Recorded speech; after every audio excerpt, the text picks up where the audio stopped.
At first, no one understood what was happening. People simply noticed that some things no longer touched them. Mild irritation disappeared, then the joy of small things. The world didn't collapse. It became quieter. Smiles remained, but they became mechanical. Laughter sounded right, but didn't resonate within. Doctors talked about a new syndrome. Politicians about temporary adaptation. And people simply continued to live, not immediately realizing that something important was gone forever. Joy was the first to disappear. Not abruptly, but as if it faded. Holidays became a formality, gifts, objects, and success, a tasteless fact. People achieved goals and immediately moved on to the next, without pausing. Music stopped giving them goosebumps. Food lost its pleasure. The world didn't become gray, it became flat. And in this flatness lurked an emptiness that was impossible to explain in words. Then the sadness disappeared. Tears, regret, and melancholy disappeared. Losses ceased to hurt. People buried loved ones calmly, without a tremor in their voices. This was the most frightening thing of all. Pain used to remind people of value. Now it was gone.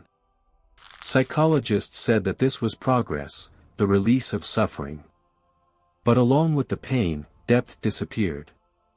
Connections became superficial, because nothing truly held them together anymore. Love lasted the longest. It resisted. But it, too, began to crumble, not into hatred, but into indifference. Couples neither fought nor made up. They simply separated when it was more convenient. Attachment became rational. Children were raised properly, but without warmth. No one screamed. No one cried. And this was precisely what began to alarm us more than any catastrophe. When emotions disappeared, the world became more efficient. Crime dropped. Conflicts almost disappeared. Wars lost their meaning. What was the point of fighting if there was no hatred and pride? Nations rejoiced at the statistics. But a strange feeling was growing within people, they no longer understood the reason for doing anything.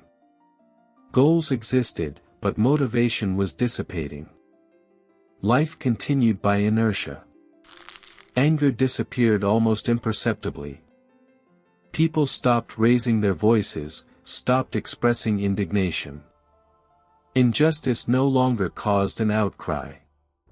If someone was deceived, they simply recorded the fact and moved on. Protests ceased of their own accord. Not because everything had become fine, but because there was nothing left to be indignant about. Without anger, the struggle also disappeared. The world became calm, but this calm resembled deep, still water. Guilt followed suit. People no longer apologized, not out of cruelty, but out of misunderstanding. Mistakes no longer weighed on the conscience. Decisions were made coldly, without internal dialogue. This simplified life. But it deprived it of morality. Laws still existed, but internal restrictions disappeared. Everything that was not prohibited became permissible. And no one felt bad. Shame lingered longer than expected. It clung to habits, views, memories of the past. But it, too, began to dissolve. People stopped being embarrassed, hiding, and doubting themselves. Openness became the norm, but not out of courage, out of emptiness. Society became transparent. And in this transparency, the desire to be better disappeared, because there was no longer an internal observer. Anxiety remained. The last, weak signal. People felt it like an echo of a past world. An incomprehensible tension without cause. Scientists understood, when it disappeared, something would change forever. Anxiety used to warn of danger, make people think about the future.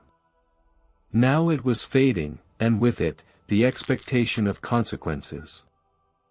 When anxiety disappeared, only one feeling remained. Fear. They cherished it, studied it, tried to preserve it artificially. Because without it, humanity could cease to survive. Fear still worked, people did not approach cliffs, did not enter fire. But he became subtle, almost formal. And everyone understood, when he, too, disappeared, the world would become different. Fear disappeared not in a flash, but like a final exhalation. One day, people simply stopped flinching. Hearts no longer raced. Instincts fell silent.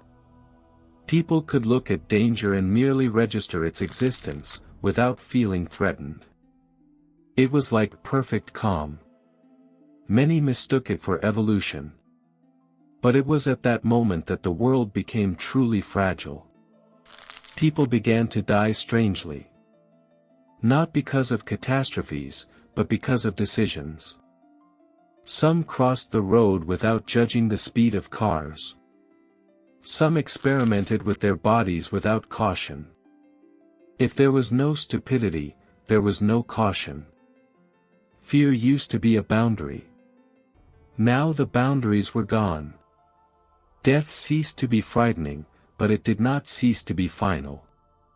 Society tried to introduce rules, signs, instructions, algorithms. But without fear, they worked poorly. People followed them out of logic, not instinct. And logic is not always faster than danger. Children were taught caution with words, but words were no substitute for feelings. The world began to demand constant control, because there was no longer an internal alarm signal. Some began to miss fear. Not as pain, but as a guide. It used to say, stop, think, take care. Without it, choices became too simple. Anything was possible. Nothing was scary. And that's precisely what began to feel like a trap. Freedom without boundaries ceased to feel like freedom. People appeared who tried to artificially recreate fear. They watched horror films, created extreme situations, simulated threats. But the body no longer responded. Adrenaline didn't flow. It was like trying to remember a taste that no longer existed. Fear couldn't be turned on at will. It was either there or it wasn't. The world became perfectly smooth. People lived, worked, created, but without an inner drive. All emotions disappeared forever, including joy and sadness, anger and love. Decisions were made rationally, actions were precise, and life became monotonous. People were no longer afraid, but they also didn't feel true joy. This world was safe, but cold as glass. Some struggled to find meaning. Art became empty, music a rhythm without emotion. People wrote books, but no one read them with feeling. Love existed as a biological process, fear as a statistical probability. The world was alive only formally. Everything that was done out of feeling disappeared. And people began to understand that emotions were what made them real. The first generations without emotions didn't know the old world. They thought it was natural. But the memories of the elderly were filled with stories of fear, joy, anger, and love. These stories sounded like myths. For the young, they were stories of a humanity they had never felt. People began to study emotions as chemical reactions, not as experiences. Over time, society became technologically advanced, safe, and predictable. But people felt empty. Decisions were correct, cities were flawless, relationships were stable. But there was no life in this perfection. No one was surprised, no one was afraid, no one loved. The world became safe, but completely devoid of humanity. And then the disappearance of fear completed the chain. The last feeling that kept man from utter emptiness vanished. The world became safe, stable, and eternal. But no one truly lived anymore. Fear was the last emotion, and with it, humanity lost not only the sense of danger but also the very depth of being. Only the mechanics of existence remained. Without fear, dreams disappeared. People no longer made plans, took risks, or hoped. Goals became predictable steps, not aspirations. The world was safe and rational, but every victory and every achievement felt like an obligation, not a joy. And those who remembered emotions understood that life had lost its magic. Society stopped arguing.